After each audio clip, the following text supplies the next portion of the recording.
মদিনার বাজার দিয়ে নবীজি যাচ্ছেন, নবীজির একটা ওট পছন্দ হয়েছে। তো নবী ওটের মালিকের কাছে গিয়ে জিজ্ঞেস করলেন, ভাইয়া এই ওটটার দাম কত? ওই দামাদামি হলো, নবী সে দামে কিনতে রাজি হলেন, কিন্তু নবীর কাছে তখন অর্থ ছিল না। তখন নবীজি ওনাকে বললেন, আপনি আমাকে ওটটা দেন, আমি এখন গিয়ে আপনার সেই প্রাপ্যটা পাঠিয়ে দিচ্ছি। ওটের মালিক ওনাকে ওটটা দিয়ে দিলেন। আশেপাশে যারা ওটের মালিক ছিল সবাই জিজ্ঞেস করতেছে, এই পাগলা, তুমি কি যাকে ওট দিয়েছো তাকে চিনো? বলে যে না। নাম জানো? বলে যে না। পরিচয় জানো? বলে যে না। ঠিকানা জানো? না। তো তুমি যে ওটটা দিয়ে দিলা, উনি যদি ওটার টাকাটা না ফাটায় তখন তো তুমি লসের মধ্যে চলে যাবা। সে ওটের মালিক বলে, এত সুন্দর নুরানি চেহারাওয়ালা কখনো বাটপার হতে পারে না, কখনো চিটার হতে পারে না, কখনো মিথ্যুক হতে পারে না।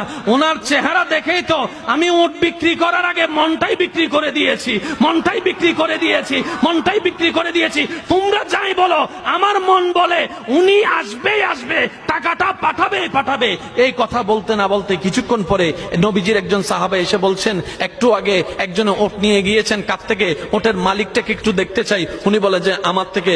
তো উনি বললেন, আমাদের নবী আপনার থেকে ওটটা নিয়ে গিয়েছেন, ধরেন ওটের টাকাটাও দিয়েছেন, আপনাদের খাবার জন্য কিছু খেজুরও হাদিয়া পাঠিয়েছেন, খেজুরও হাদিয়া পাঠিয়েছেন। ওই ওটের মালিক বলে,